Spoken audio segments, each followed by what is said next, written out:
Well, Dennis Waitley has rightly said there are two primary choices in life: to accept the conditions as they exist or to accept the responsibility for changing them. Namaste and hello. This is Amisha Gupta, and I have the pleasure to be your master of ceremony. Welcome to today's session of India Telecom, that is ICT for the last mile, bridging the urban rural digital divide. Once again, I would like to extend a warm welcome to all the esteemed speakers, guests, and viewers. While significant progress has been made since 2015, a lot still needs to be done by governments and international community to deliver on the 2030 agenda for sustainable development goals. Although the internet and smartphone penetration in India is growing exponentially, more than half of the population does not have the access to internet. Though the roadmap for the future of connectivity in India is developed, it should cater to the needs of the diverse end users in the country, especially the underprivileged sections. Hence, there's a need for an inclusive and future ready roadmap. This section would focus on how the government, Department of Telecommunications, telecom operators, and other key stakeholders in Indian telecom market are expected to play a key role in bridging this digital divide and forge a more digitally inclusive India. Now, I would like to welcome our first speaker for today's session. Joining us, Mr. Sunil Kumar Singhal, Deputy Director General, DS Department of Telecommunication. Welcome, sir, to India Telecom. Thank you so much for your presence here. Thank you, Amisha, for inviting me to this prestigious conference called India Telecom 2022. I look forward to the discussions in the conference. Thank you so much, sir. I would like to tell you that Mr. Sunil Kumar Singhal, an Indian Telecommunications Service Officer of 1992 batch, has more than 28 years of experience in telecommunication and broadcasting sector. In his present capacity as Deputy Director General, Data Services, he is heading Data Service Division of Department of Telecommunication, dealing with data communication services across the country. He has varied experience of policy formulation, licensing, regulation, strategy, planning, operations, and management of telecommunication and broadcasting sector. Thank you so much for your presence here, sir. And moving ahead to our next speaker, that is Mr. Rahul Watts. Welcome, sir, to India Telecom, and thank you so much for your presence, sir. Thank you, Amisha, for this, and also thank you to TEPC for this invite. I look forward to the deliberations. Thank you so much, sir. Mr. Rahul Watts is a Chief Regulatory Officer at Bharti Airtel Limited. Bharti Airtel Limited is a leading global telecommunication company with operations in 18 countries across Asia and Africa and rank amongst the top three mobile service provider globally in terms of subscribers. Mr. Rahul is a telecom veteran since inception of private participation in India in 1995. With nearly 25 years of experience, Rahul Sir is an expert on telecom licensing, economic regulation, spectrum management, new technologies like M2M and IoT, and regulatory legislation, and firmly believes that regulatory policy should always aim for leveraging benefits for all the key stakeholders in the ecosystem. Mr. Rahul holds an engineering degree in telecommunication from University of Pune and is an alumnus of IIM Ahmedabad and Wharton School, Pennsylvania. Thank you so much, sir, for joining today's session. Our next speaker is Mr. Sridharan Raman, President and CEO, Birla Cable Limited. So, welcome to this session. Thank you so much for joining us today. Thank you. Thank you so much.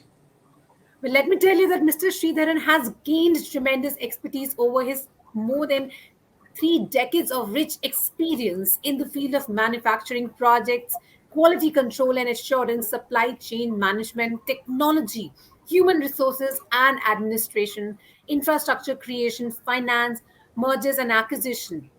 business development, customer support services, product development, and host of other activities in the corporate sector. He has been working in the field of telecom and power throughout his career, contributing in a big way to the industry and to the society as a whole. Mr. Sridharan Raman is an engineer, also holder of BS degree from Birla Institute of Technology and Science, that's BITS Pilani, Rajasthan. We are indeed graced by the presence of Mr. Sridhar Raman. Thank you so much. Thank you, Amisha. Well, moving ahead, I would like to introduce the moderator of this session, Mr. Shirish Purohit, Head Sales and Service Tejas Network Limited.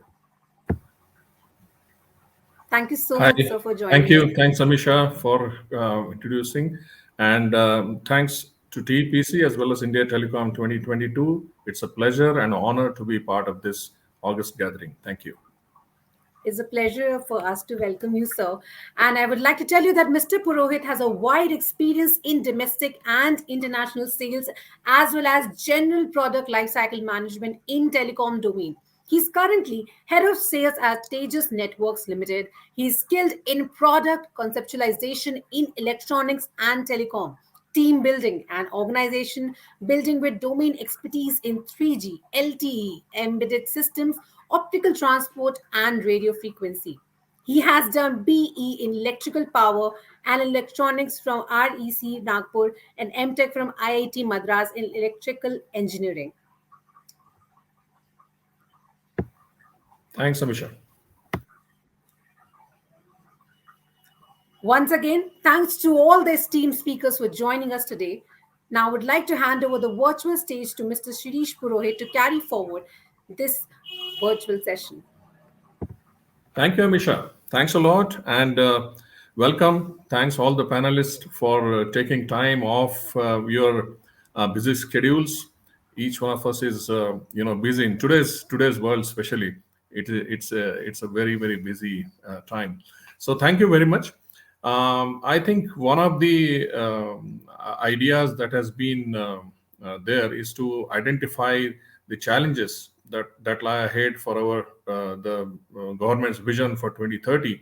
And in this context, I had a few things in my mind, and I thought before I go through that, it will be nice if you can give your opening remarks one by one, and then we can take up specific issues that come to our mind. So, Sir Singhal Saab, if you can start with your opening remarks, then we will go to other panelists. Thank you, sir.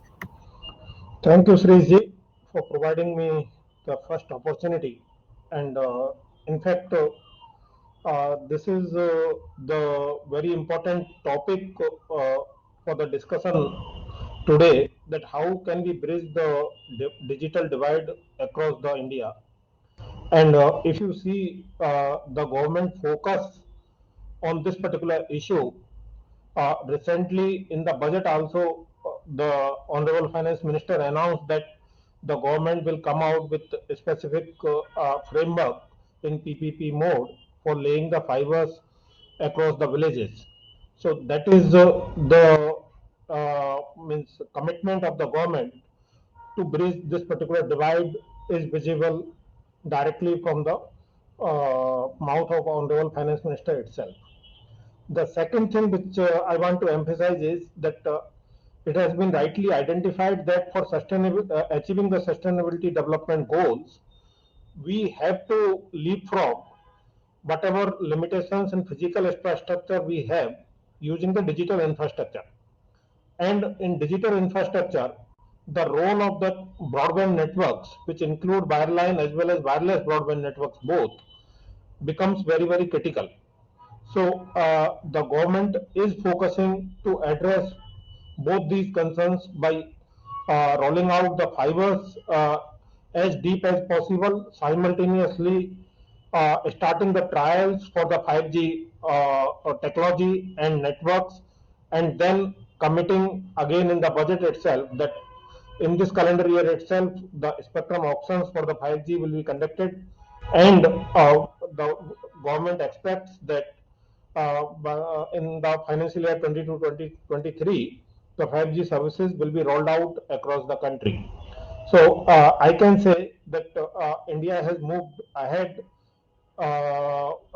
in use of broadband services and data consumption, and we are today one of the largest data consumption country in the world at the most affordable prices to the users. So means nowhere in the world the data services are available at prices where at which the data services are available in India, and that has played a significant role in bridging the digital divide, because affordability is one of the primary reason for digital divide in other parts of the world. So I see that the rollout of the fiber in villages and the 5G together in this coming financial year will start a new journey in the uh, space of broadband and data services in the country. So this is all on my part at this stage. No, so thank you. Thanks for your laying out the foundation for this next phase of, I would say, digital journey for the country. Two things, of course, are going to make it possible. One is reach in terms of access as well as backhaul. And as you mentioned, that this year's budget also, the finance minister has laid a large emphasis on reaching to the last village. So I think we have the best possible person who can, take us through some of the optical fiber reach and how we are, progressing and what are the plans. So I request Sridharan Saab to, just take us through what his thoughts are, where we stand, and how best we can move forward. So please, sir. Thank you very much, Sriji. So first of all, it's a fantastic budget announcement by the Honorable Finance Minister in the budget on 1st of February, especially for the telecom industry, that up to 2025, the government has planned to reach all the villages on a pan-India basis with optical fiber cables connectivity.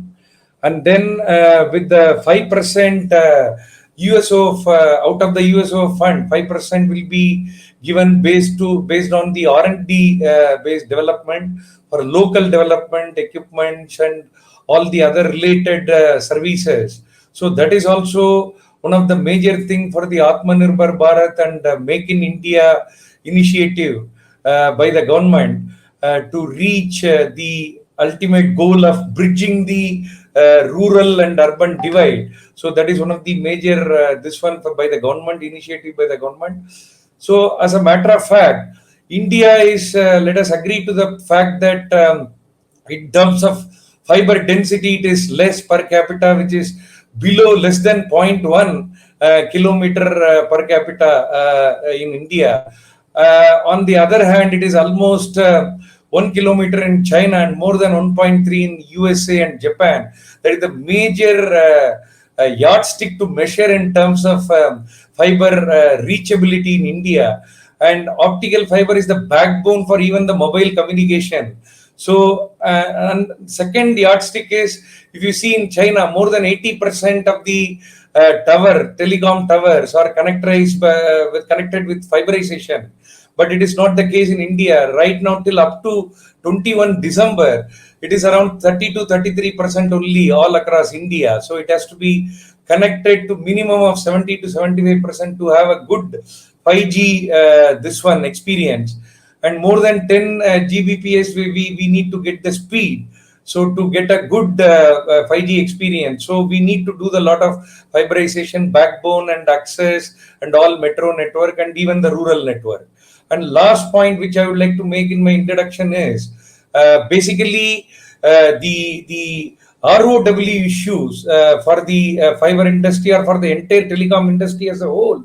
That is also very important for reaching of the subscribers at the final access level with optical fiber cables. So that right of way from the government, state governments, local authorities or railway or forest department or city municipal corporations. So everywhere they will have to work in tandem. Although the policies are in place, lot of practical work has to be done from the operator side as well as from the service provider side.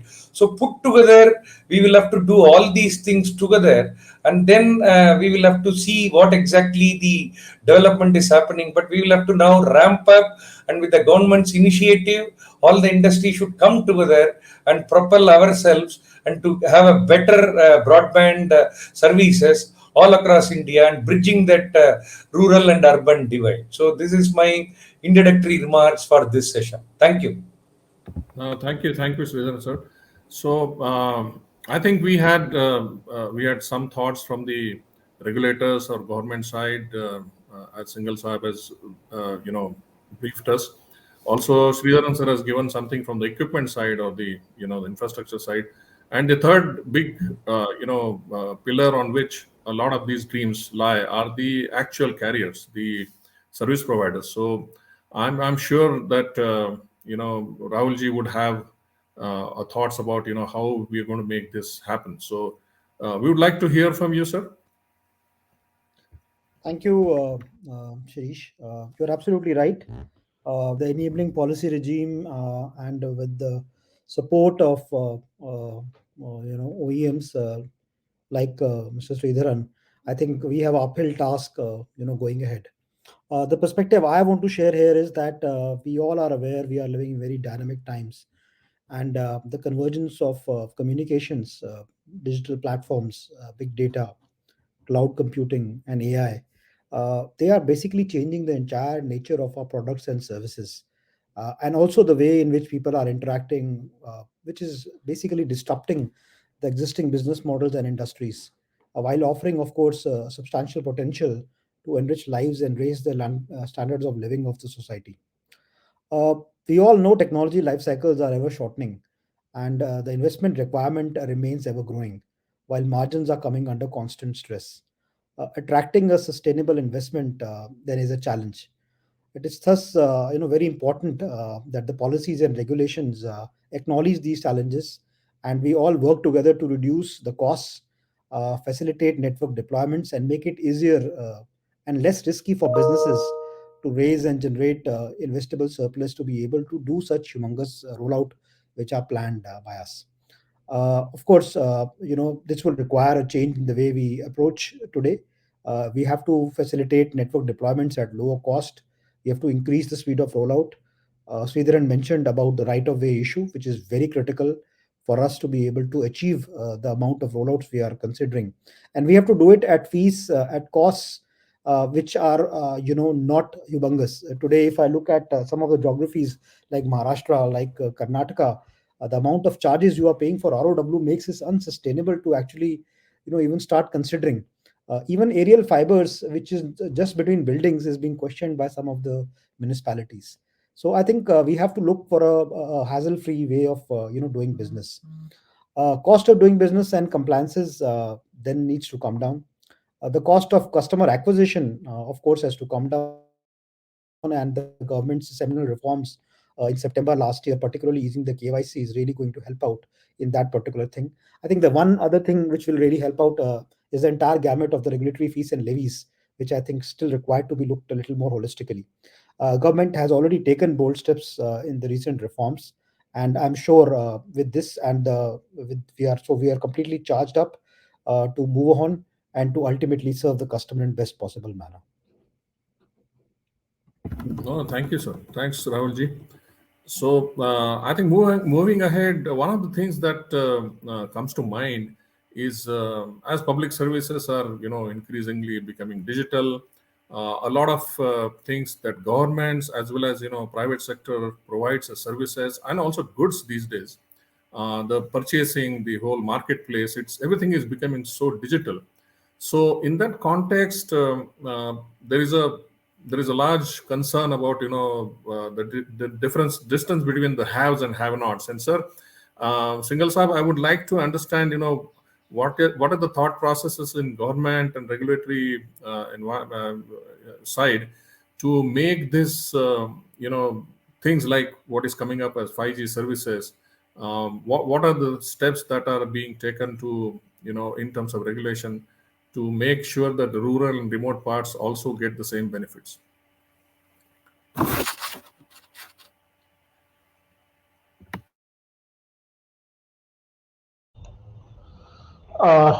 Yes, Mr. Sri, you have rightly touched the issue that the 5G services rollout is as critical in rural areas as in urban areas. Because the nature of 5G technology is such which is not limited to use for the public communications. It will be used across the sectors, and it has become a basic infrastructure for sustainability and living in a way. So, government is conscious of this fact, and that is why about 2 years back itself, the Prime Minister announced that the government is working to connect all 6 lakhs villages with the fiber, which is the basic or prerequisite for rolling out the 5G networks. And that is since time taking activity. So that was started in much advance even before auctioning the 5G spectrum or even allowing the 5G spectrum trials, 5G technology trials. So that is the first step government has already taken and moving ahead. And in that direction, this year, as we discussed earlier, the Honorable Finance Minister has already committed in the budget announcements also. The second thing is when we talk of 5G, it is one thing to say that it is rolled out in rural areas, but the rolling out will happen only and only when the service providers find use cases. So, to make the investments commercially viable, the government assigned the 5G spectrum for trial purposes much in advance so that the service providers can identify the specific use cases in different geographies for different purposes. Now, some of the trials has been done for finding or establishing the use cases for the purpose of tele-education, tele-health, agriculture, logistics, which plays a very, very significant role for the making ease of living in rural areas. So in a way, the whole focus is of the government that how can we improve the ease of living in rural as well as urban areas, and especially in the areas where presently the quality of communication services is not up to the mark. So, as per details available with the department, lot many use cases have already been identified by the service providers. The third thing, which is also very, very important, is that when you want to serve the rural areas, you have to identify the village level entrepreneurs who can handle the users in those areas, who can actually work on ground in those areas. So government is working to not only do the skill development for the village level entrepreneurs in the field of communication services, but also enable them to become partner in delivering all these services. So that we have a all inclusive kind of growth where the local participation is there, the services which are local in nature are made available by the service providers, and at the same time the infrastructure which is not commercially viable is developed through the government funding. And in that direction, we all know that the government has laid out the fiber up to gram panchayats in more than 1,50,000 gram panchayats, and now that is being extended up to village level. So I'm sure that all these steps will play a pivotal role in bridging this digital divide between urban and rural areas, or haves and have-nots. Thank you. Thank you, sir. I think, actually, there is there is no doubt that there are a lot of things that are being done from government side in terms of initiatives as well as, frameworks to encourage as well as deploy. I mean, the BBNL kind of network is a phenomenal, task that government of India has done. So, but one question that comes, and this I would like to ask Mr. Rahul. One is, of course, I mean, there is, of course, access and internet is available and devices are available, but what is called as the digital literacy? Because unless and until, I mean, having a device is okay, but unless and until people are familiar with what to do with it, and it's a challenge, I'm sure, for government as well as for the carriers, because finally carriers would get their return on investment only if there is usage. So, do you have any thoughts on how this digital literacy, or what are the strategies that are used by carriers today to bring people to make use of all these networks? Yeah, thank you, Shirish. Let me say that the education of subscriber is a very continuous process, which has been actually going on for more than 25 years as far as the private telcos are concerned. And today, the reach of the telcos at nook and corner of the country, all across, is a proof of how the subscriber is really up to the mark in terms of learning. Let me give you another figure. Pre-pandemic times, as you know, around 95% of our business is prepaid business, prepaid recharges.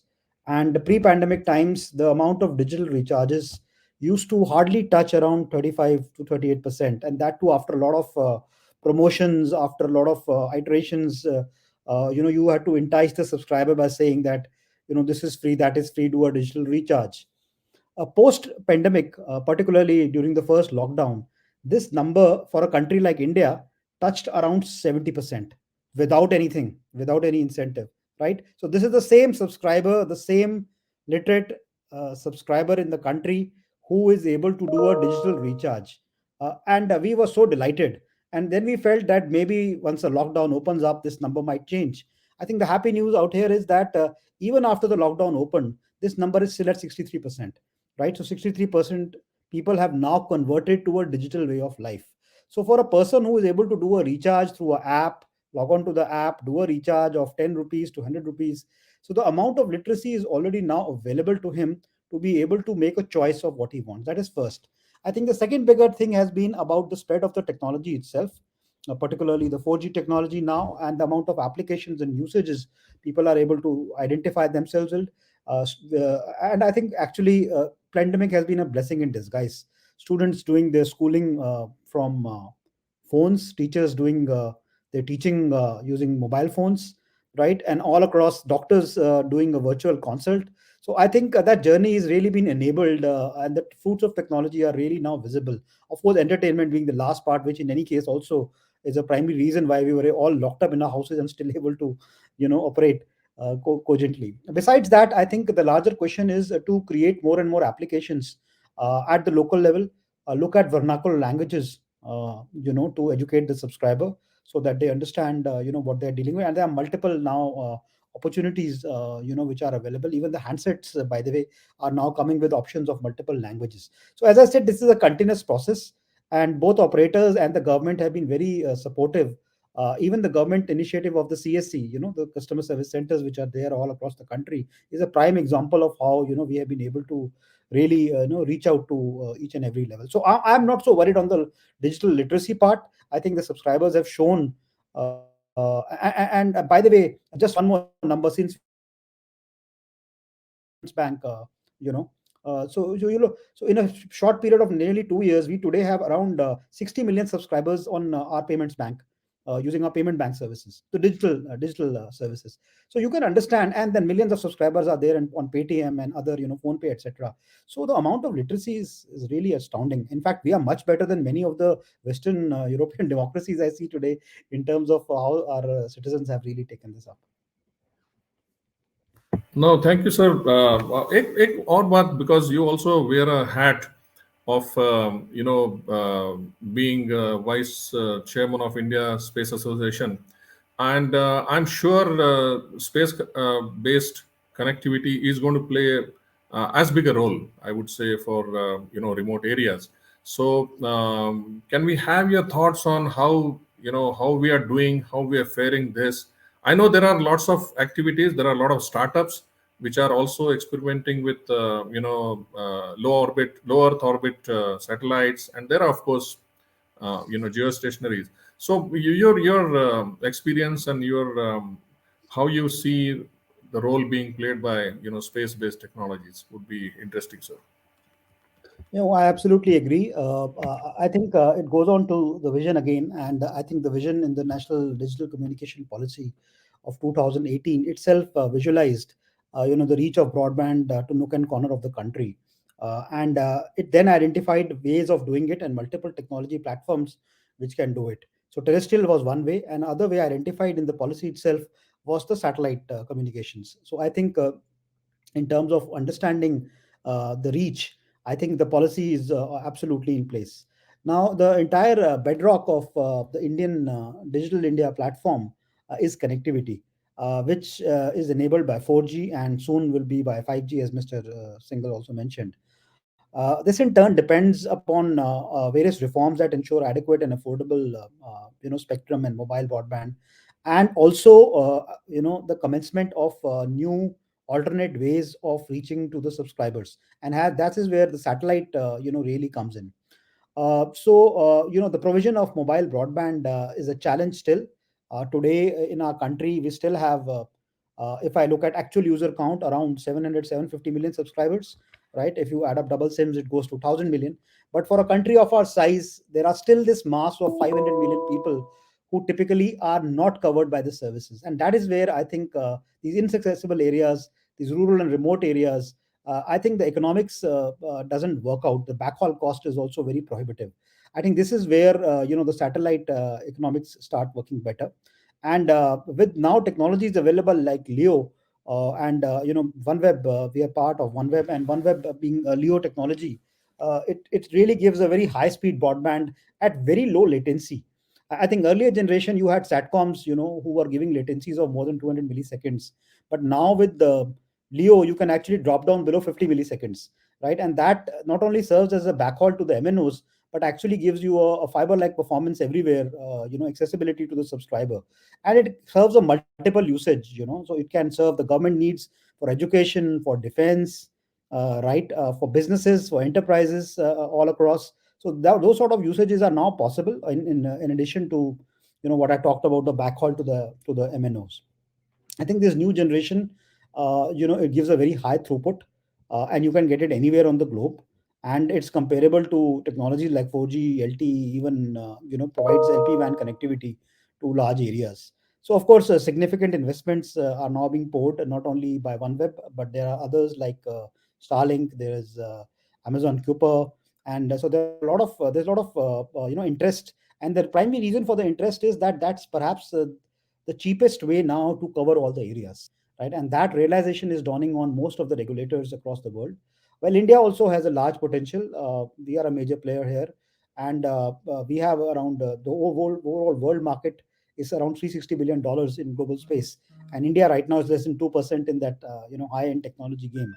So I think this is time for us to really pick up and reach there, and increase our Indian shares of this particular thing. And I really hope that with the support of the government, who have been very supportive of all the applications we have made as OneWeb, we really look forward to launch of OneWeb services and to really serve the customers, in the days ahead. Right, right. No, thank you. So, just a small additional supplementary question, so to say. I mean, in terms of just sheer geographic area, how much do you think needs satellite coverage today? And in a So, medium time. so the way we do it, Shirish, is that we don't cover a particular area; we just cover the entire Earth, right? And when we say entire Earth, we are serving the maritime, we are serving aviation, and we are going to cover each and every nook and corner of this thing. The thing about OneWeb is also that it also addresses large security concerns. For example, there are stretches of geographies which, even though we cover, we will not provide our services. And I can name some neighboring countries out there. But so it's a very niche initiative which is there to serve. But we are going to cover each and every area on the planet, and we are going to cover each and every thing on this entire land. I think if your question was more to say that do I still require satellite, let's say in a place where terrestrial coverage is available, the answer is well, that will be an option which will be available to you, and businesses always have option to choose what is best serves them. So particularly it can be troops in Ladakh, it can be a healthcare center in Arunachal, it can be a education center in Madurai, deep down in Panchmahal district, for example, in Gujarat. So there are various examples of where we can reach. We are not bound by in that sense by any particular geography. No, thank you. So, thanks. That was very, what should I say, enlightening. Sir, single Sabek, one thing that always comes to mind, because one is we are all now used to the handheld and broadband at home, so that has become common things. But there's a lot of now AI coming up, IoT coming up. There is big data, and these are going to, as both our panelists said, these are going to play significant role in how things will happen in terms of businesses or even interactions. So how do you see government facilitating this, or encouraging all these technologies to be deployed and are used across the country? How do you have any plans, or how do you see this unfolding from government side? Okay, so this is another important area which is touched upon by the National Digital Communication Policy 2018 itself, and we have recognized this as one of the important area where we say that we need to reap the benefits of all these technologies for leapfrogging from where we are. And after announcement of the policy in 2018, several initiatives have been taken by the government uh, to convert those strategies into the actual practices.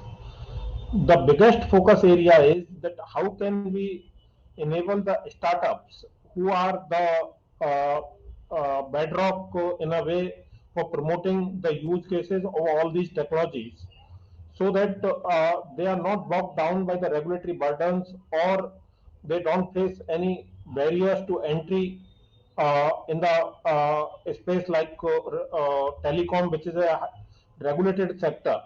So in DOT also we have established a totally separate division uh, after 2018, referred to as SRI division, where standards, R&D as well as innovations are encouraged, and we are trying to create an ecosystem where we can connect all the dots, so that all dots together can play a big role in Industry 4.0, which is going to be one of the big user for the all these technologies.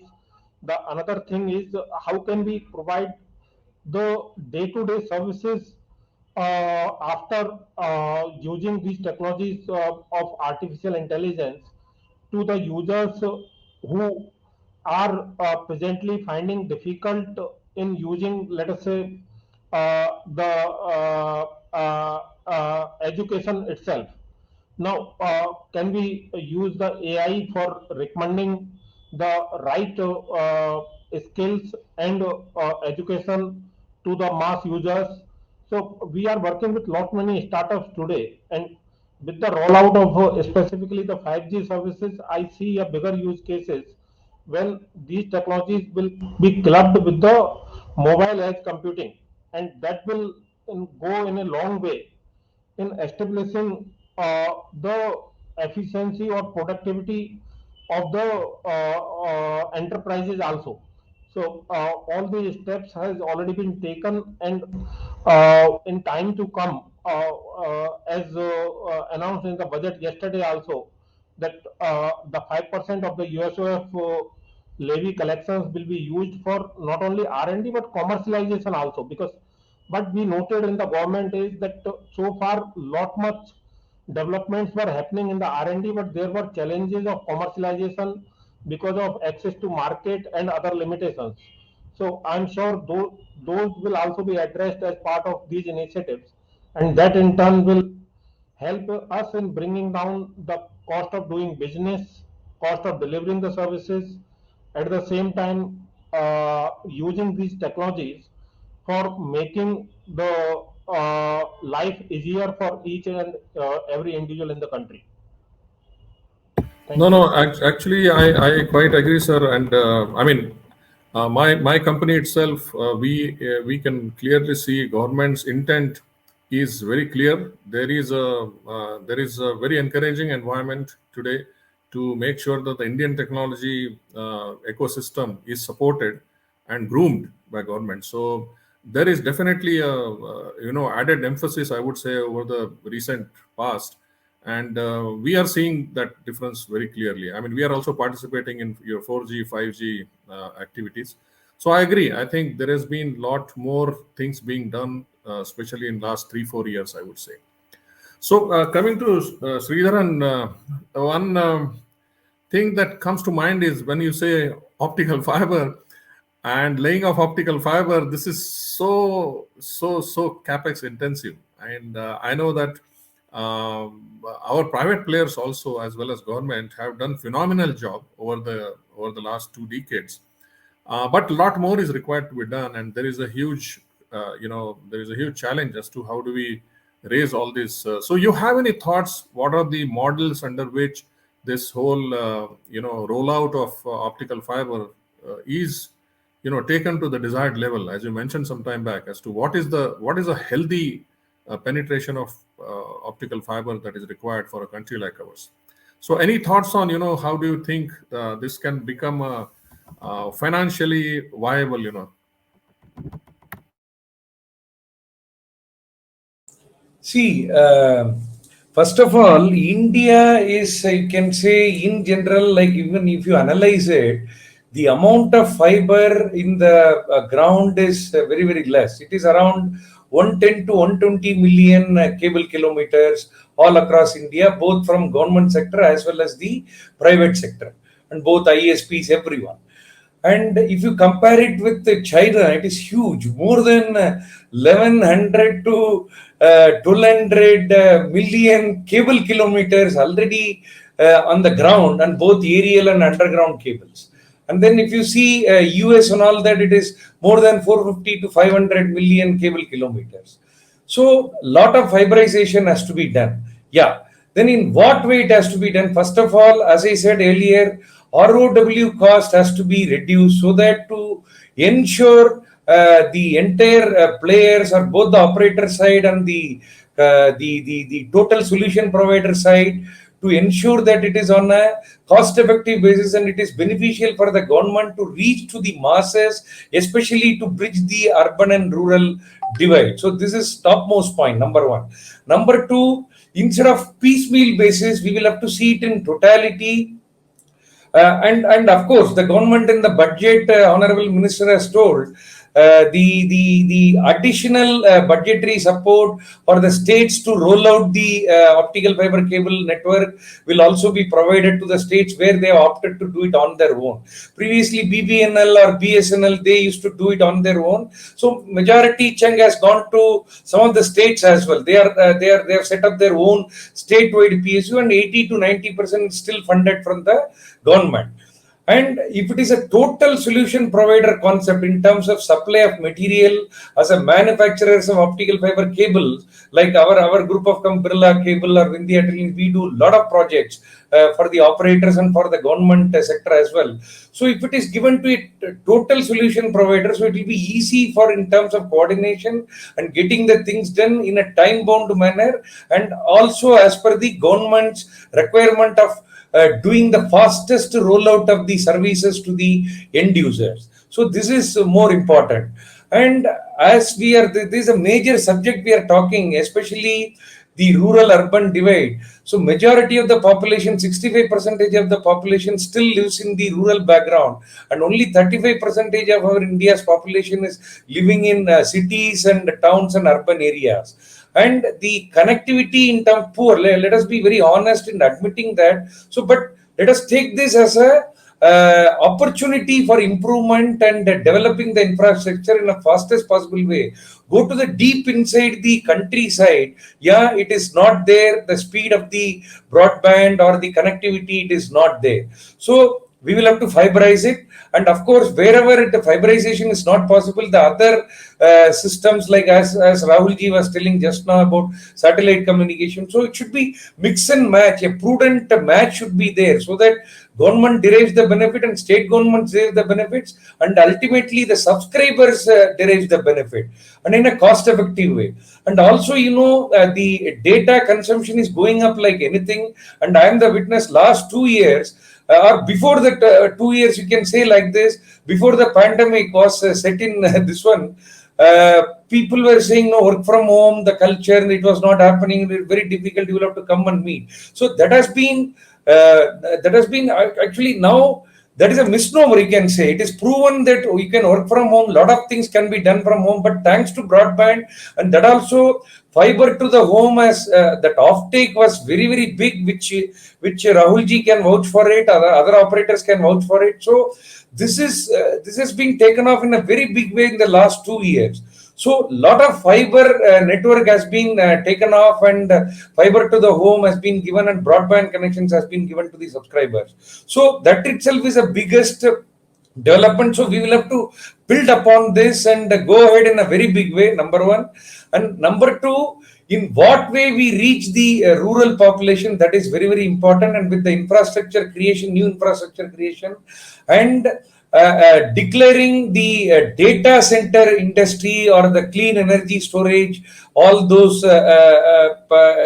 products and services into the harmonious code. So therefore it ensures that it is getting the long term infrastructure category, and then easy funding is there, so financial pattern is also there. So therefore you will be able to get the benefits of getting the cheaper fund and long term funding availability, and therefore you reach the subscribers in a fastest possible manner, and ultimately reach the goals. So this is my summary and take in what way we can bridge the divide. And of course digital literacy, will have to educate the customers further and further, especially subscribers.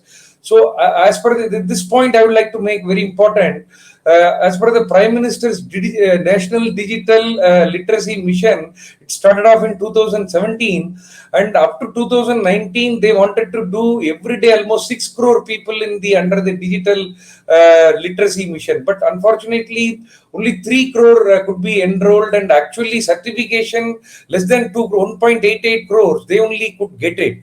So more digital literacy mission or the drives from NGO, government side, operator side, and the contractor side, and the total solution provider. So entire ecosystem should be brought into place, and incentive should be given by the government to do the literacy. And therefore, and with the coupled with the cheaper infrastructure and in a sustainable way, because for the sake of giving the data services at a cheapest possible price, we can't sustain the model on a long term basis. So it should be a sustainable price level, and with the government support, as Singal Saab has rightly put in.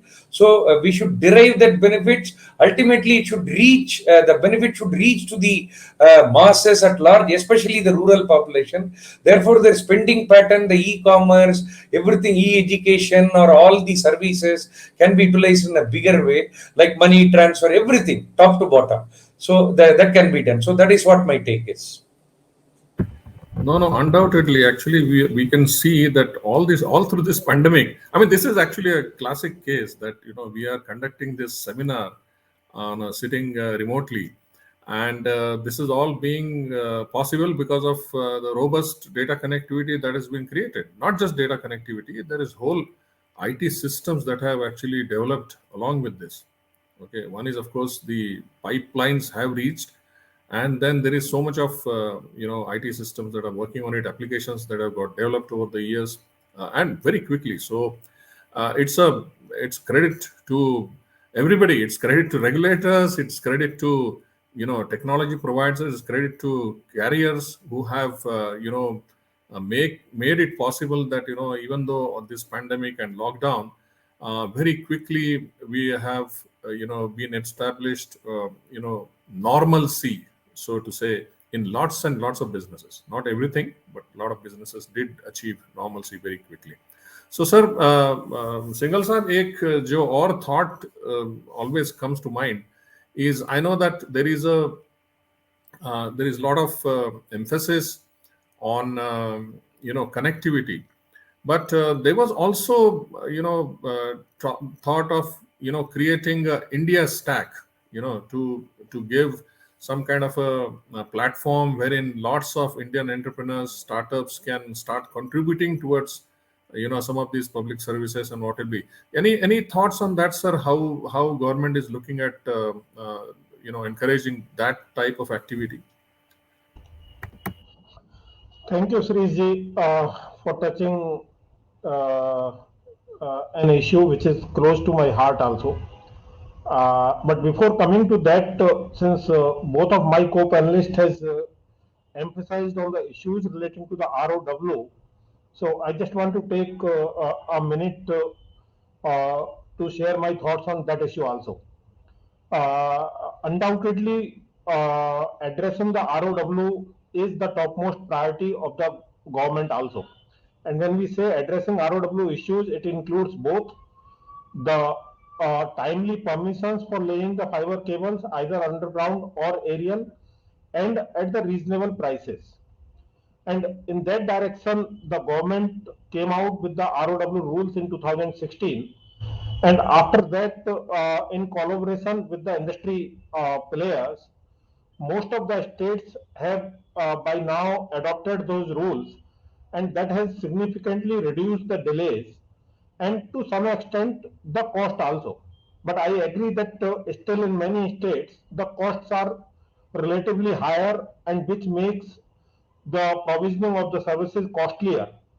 Now, here I just want to float another idea that many times what happens is, in addition to the rules, regulations, procedures, if a demonstration can be done that the states where the uh, uh, processes for providing the ROW permissions at reasonable prices are simpler, easier in comparison to the states where these are difficult. How the digital economy is growing in these two separate geographies, and lot of data is now available for last 4 5 years, which probably could be used to carry out such studies by the industries or other established expert bodies, and probably that demonstration can again help in fine tuning the policies, because the governments are also cognizant of the fact that they want to grow the digital economy in each area. And if those demonstrations bring to the notice of the decision makers of those states that yes, it is like when you reduce the rates, probably you can earn more revenue. Simultaneously, you can increase the economic activities, create jobs, facilitate citizens in accessing the ICT services. All will be achieved in one stroke. I don't have any doubt in the competitive environment today where the states are in attracting the investments. They will immediately take those demonstrative effects positively.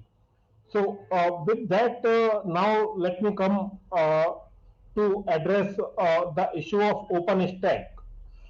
You are right that India has demonstrated to the world, in fact, that if we can have open stack based ICT applications or the platforms which can address the real local issues, we can leapfrog, or probably we can address the issues at much lower prices. The finest example of that is the UPI. Like from nowhere, now we are doing a billions of digital transactions using the open stack. The another example that comes to my mind is the DigiLocker. Now that also addresses multiple issues of verifying the documents, ensuring the trust on the documents, reducing the compliance cost. Recently, the RBI has come out with the aggregator framework. Again, that goes in that direction itself. Using the similar concept, the DOT also considered the same concept 2 years back and came out with the PM Money framework. That is also based on the open stack concept itself, that let the experts do what they want to do and collaborate on a platform where each expert is doing only its own job, but simultaneously all together are putting a service which is affordable, which is of good quality, and which bridges the gaps in the cellular coverage which is available. Because as we know, the macro cells always have the possibility of leaving a micro spaces uncovered, either because of the shadows or because of the obstructions in between, or because of the incidental coverage, whatever the reasons are. How can we bridge those? So those can be bridged by the small cells created using the Wi-Fi hotspots, and those are enabled by the decision of the government, where in December 2020 the government approved the Pradhan Mantri Wi-Fi access network interface, that is purely and purely based on the open access, open stack concept. So yes, we have to use this concept much more. And now recently, like government is working on ONDC concept also. So lot many activities are going on, and I'm sure that same concept will be used for developing the 5G technology also in times to come. Like let each startup develop its own big piece of network element or the product software product, and then all together can be put as an indigenous network and contribute in the Atmanirbhar Bharat. So I'm very very confident about this. No, sure, sir. Thank you, sir. Thank you to have elaborated on this aspect. So, couple of things that come to mind, and uh, which always is a challenge, is to really take all these new services to the rural areas or unviable areas. And I know government plays a big role in that. But I would still like to have pick your brains, all three of you, one by one, how we can do better than what we are doing today. Because finally, if you look at, I mean, BBNL is one of the largest project of its kind in the world, undoubtedly. But still, I mean, I think it started 7, 8 years back. The concept started nearly 10 years back. Okay, and we have not covered even, I think, 20, 25% of our villages. So I would like to understand, what would be your thoughts to make it faster. So Rahulji, you can take the first bite, and then we can go to Sridharanji. See, on the BBNL part, I think there are two fundamental tracks here. And I think the first track is to say that the economics of a project uh, actually sometimes determines the viability of the project, right? And the architecture which the BBNL chose, the way they chose to approach the project, the way they have implemented the project today has led to a situation where the SLAs are very poor. We started using BBNL networks largely, but the grade of service was, really not up to the mark. You are talking about giving a 99.5% grade, right? And any hours of outage, it doesn't work. Mind you, you are going to stretches of land who are actually experiencing their first broadband, and I cannot go and tell them that your services will be on for 8 hours, but they will be not on for next 8 hours, right? That is not the way a customer takes on, the service. So I think the whole project conceptualization per se, I think has lot to be desired. So as to say, that is one. Second, I think the way the model which was chosen as an operator, our firm belief was that today when we started out on mobile coverage, where were we? Right, we were not able to reach the rural areas, but today we are able to cover large stretches of land, nearly 90 to 94% of territories covered. Still, there are areas which are not covered, and that is why you have got the USO subsidy projects coming up for those patches and stretches of geographies, and then you have got alternate technologies coming up. Why couldn't we have replicated the same ethos for the fiber project? And the example for that is that the operators started the services, earned money from urban areas, invested into semi-urban areas, earned money from semi-urban areas, reached the rural areas. Right, that is the viable economic model which kickstarts the process and it starts going on.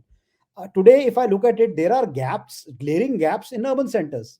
Right, the fiber is not even available in the urban centers, and for that, I think the whole philosophy of how we approach the project should have been different. Basically, I think the commercial viability of the project is very, very important, and that is why Mr. Singhal's hard work he has put in the TRAI, wearing a TRAI cap, which he recommended.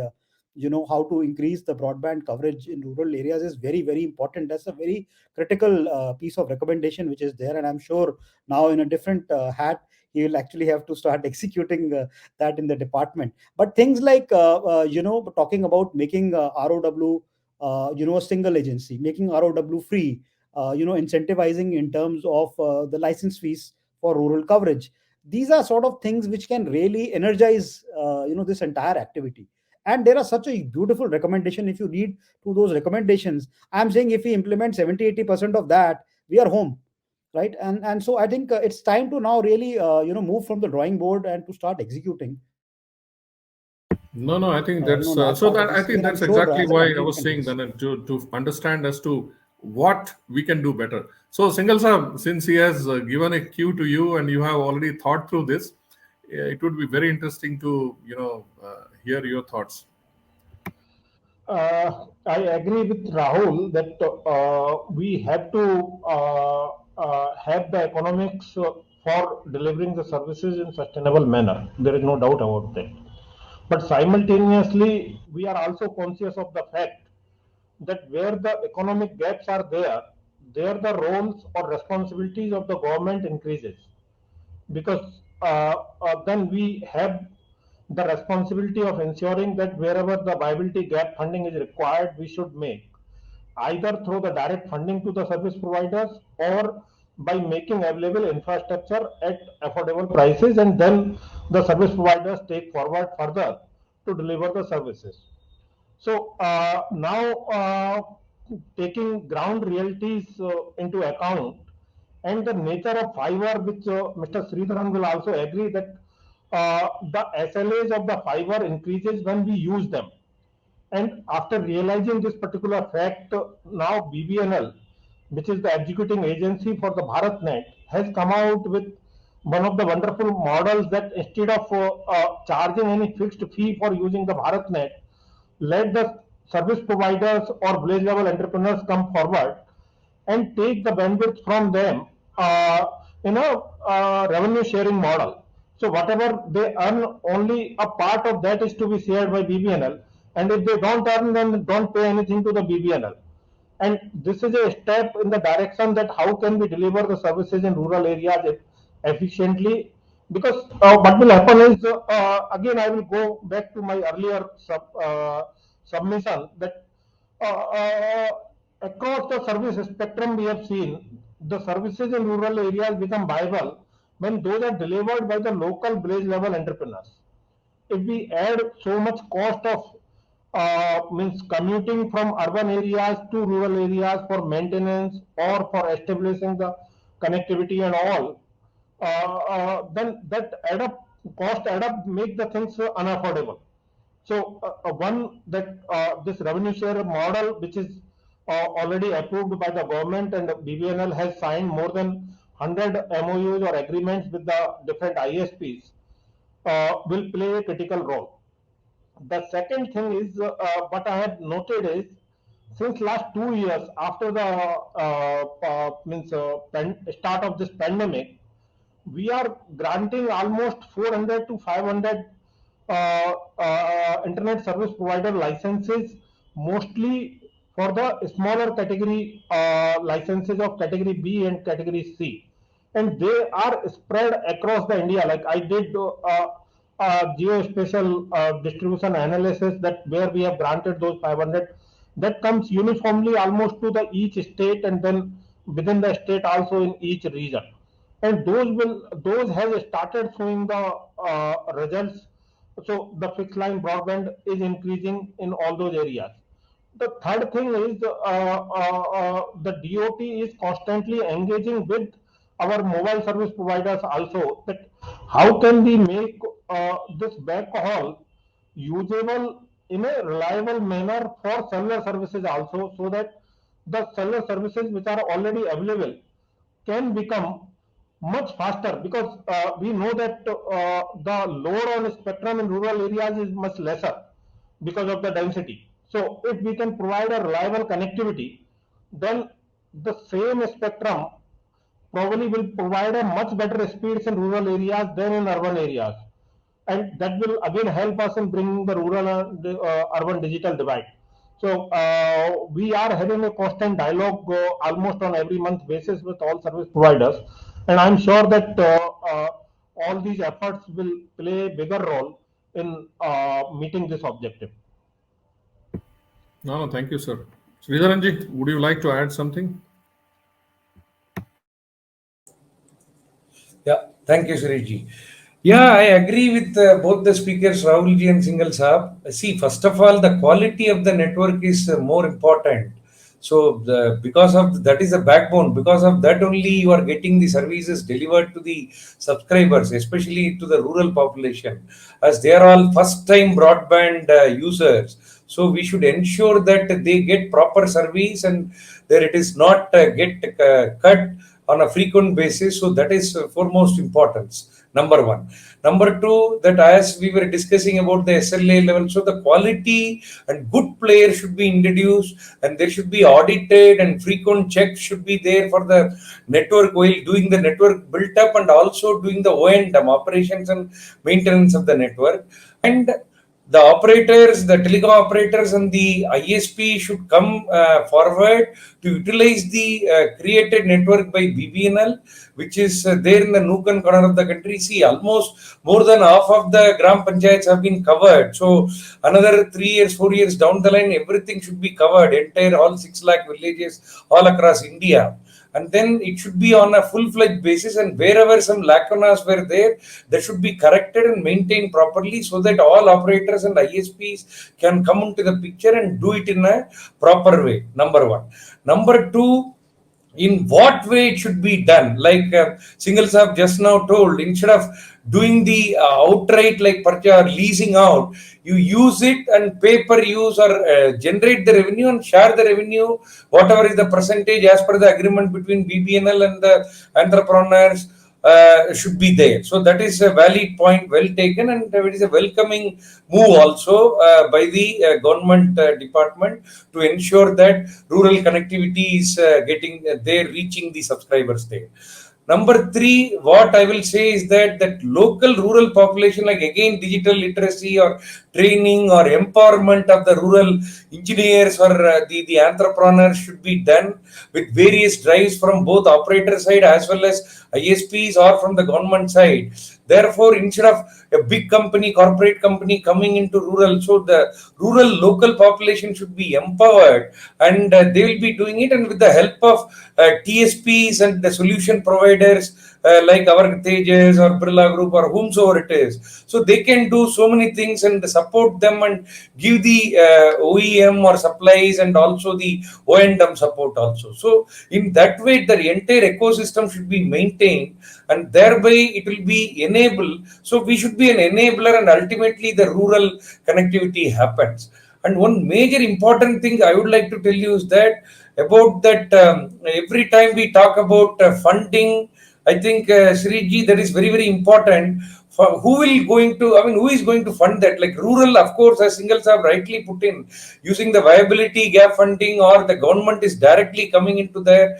And Rahulji just now put in urban or city areas, the telecom operator first introduced the network, and then whatever revenue they generated, they are put in into the second tier towns, and then from there they went going into the rural or other third tier towns and all that, or villages. So this is how the structure is there. Wherever it is not possible or viability is not there, so the viability gap funding, VGF we call it. So government is coming into the picture as a society needs or the larger public interest, so they are coming into the picture. So that is how they are doing it. So we are all there as the entire ecosystem. We should be able to help and sustain together, and in the name of cheapest possible connectivity, the quality should not also suffering. That is one major point. And at the same time, it should not be very very exorbitantly very high in terms of pricing. It should be affordable pricing should be given. So all stakeholders should come into the table and come to a conclusion that yeah, this is the right way and a sustainable business model. So this is what my take Sure. is. No, no, I think it's a first and foremost, I think this has been a very refreshing discussion. I wish we had more time because it's been, it's really, what should I say? It triggers a lot of thoughts when we talk to each other. So, three of the biggest pillars of our journey on, digital India, um, the government, regulators, standardization bodies, and then of course the carriers and the technology providers. I think these are some of the biggest pillars of this dream for us. I'm very glad that all of you, contributed to this and have increased our understanding of a lot of these issues. So, first and foremost, let me thank you with deep gratitude. You have spent time. This is, as I mentioned in the beginning. Also, I feel very confident that the path that the goals and the path that we have set ourselves for. I think we are all capable of taking the country to that goal. We are all very strong carriers, strong government regulators, strong standardization bodies, strong technology entities today. So we will make it happen, and all of us will pull our weight together to make it happen. So thank you very much. I request